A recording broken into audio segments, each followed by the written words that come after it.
कृपया नए दर्शक चैनल को सब्सक्राइब कर ले। धन्यवाद। सुदूर दक्षिण के एक तटीय गांव में नीलकंठ नाम का एक निर्धन मूर्तिकार रहता था। वह पत्थर की मूर्तियां बनाता था, लेकिन उसकी एक ही इच्छा थी, महादेव की एक ऐसी प्रतिमा बनाना जिसमें साक्षात शिव का वास महसूस हो। वह दिन रात पत्थर पर छेनी चलाता, लेकिन हर बार उसे लगता कि कुछ कमी रह गई है। वह अपनी हर अधूरी मूर्ति को पास की नदी में विसर्जित कर देता और फिर से नई शुरुआत करता। एक बार गांव में भारी वर्षा हुई और समुद्र में भयंकर तूफान आ गया। मछुआरों की नावें डूबने लगी और पूरा गांव भयभीत हो गया। नीलकंठ ने अपनी बरसों की मेहनत से बनाई गई सबसे सुंदर प्रतिमा को देखा, जो लगभग पूरी हो चुकी थी। तभी उसने देखा कि गांव का एक वृद्ध व्यक्ति डूबते हुए किनारे की ओर आने का प्रयास कर रहा है, लेकिन लहरें उसे खींच रही थी। नीलकंठ के पास उस समय कोई लकड़ी का लट्ठा या नाव नहीं थी। बिना एक पल गंवाए नीलकंठ ने अपनी उस विशाल पत्थर की प्रतिमा को, जिसे उसने अपना जीवन समर्पित किया था, पानी में धकेल दिया ताकि वृद्ध उसे पकड़कर सहारा ले सके।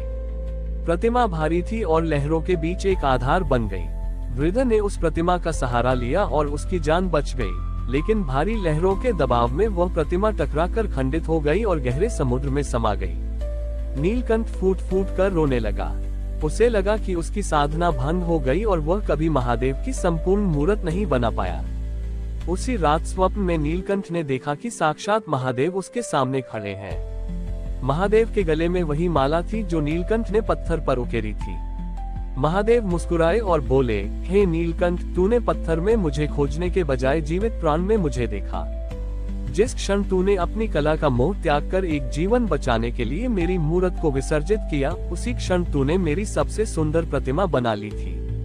अगली सुबह जब नीलकंठ उठा तो उसने देखा कि समुद्र किनारे की रेत पर प्राकृतिक रूप से पत्थर के छोटे छोटे शिवलिंग उभरे हुए थे। उस दिन से नीलकंठ समझ गया कि महादेव किसी पत्थर की सीमा में नहीं, बल्कि दया और त्याग के भाव में बसते हैं। उसने मूर्तियां बनाना नहीं छोड़ा, लेकिन अब वह हर पत्थर में महादेव की मुस्कान देखता था और उसकी बनाई मूर्तियां पूरे राज्य में श्रद्धा का केंद्र बन गईं। नीलकंठ की प्रसिद्धि अब केवल उसके गांव तक सीमित नहीं रही, बल्कि उसकी ख्याति दूर दूर के साम्राज्यों तक पहुंच गई। एक दिन एक शक्तिशाली राजा ने नीलकंठ को अपने दरबार में बुलवाया और उसे स्वर्ण मुद्राओं की एक भारी थैली देते हुए कहा, मैंने सुना है तुम पत्थर में प्राण फूंक देते हो। मेरे महल के मुख्य मंदिर के लिए महादेव की ऐसी भव्य मूर्ति बनाओ जो आज तक किसी ने न देखी हो। यदि तुम सफल रहे तो तुम्हें राज मूर्तिकार का पद दिया जाएगा। नीलकंठ ने राजा के आदेश को स्वीकार कर लिया और काम शुरू किया। उसने सबसे दुर्लभ और शुद्ध सफेद संगमरमर चुना। महीनों की मेहनत के बाद उसने एक ऐसी अलौकिक प्रतिमा तैयार की जिसमें महादेव का शांत स्वरूप साक्षात दिखाई देता था। राजा और राज्य के विद्वान उसे देखकर अचंभित रह गए। राजा ने गर्व से कहा, ये विश्व की सबसे कीमती और सुंदर मूर्ति है। लेकिन उसी रात नीलकंठ ने देखा कि मंदिर के बाहर एक छोटा बच्चा ठंड से कांप रहा था और भूख से बिलख रहा था। राजा का सख्त आदेश था कि मंदिर की पवित्रता के लिए किसी भी बाहरी व्यक्ति को अंदर प्रवेश न दिया जाए। नीलकंठ का हृदय पसीज गया। उसे राजा द्वारा दी गई वह स्वर्ण मुद्राओं की थैली याद आई।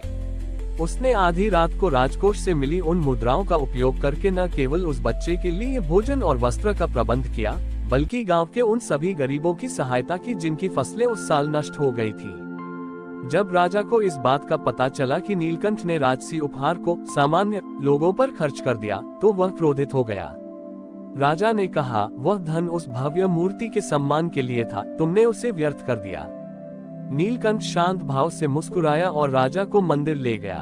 वहां जाकर सबने देखा कि संगमरमर की उस शीतल मूर्ति की आंखों से जल की बूंदें गिर रही थीं, जैसे महादेव स्वयं भावुक हो। नीलकंठ ने कहा, महाराज, पत्थर की सुंदरता आंखों को सुख देती है, लेकिन जब हम किसी की पीड़ा हरते हैं तो वह सीधा महादेव के हृदय तक पहुंचती है। यह मूर्ति नहीं रो रही, बल्कि महादेव इस सेवा से प्रसन्न होकर आशीष दे रहे हैं। राजा का अहंकार चूर चूर हो गया। उसने समझ लिया कि सच्ची धार्मिकता भव्य मंदिरों में नहीं, बल्कि करुणा में है। राजा ने नीलकंठ को मुक्त कर दिया और उस दिन के बाद से उस मंदिर के द्वार सभी के लिए खोल दिए गए, जहां सेवा ही सबसे बड़ी पूजा बन गई।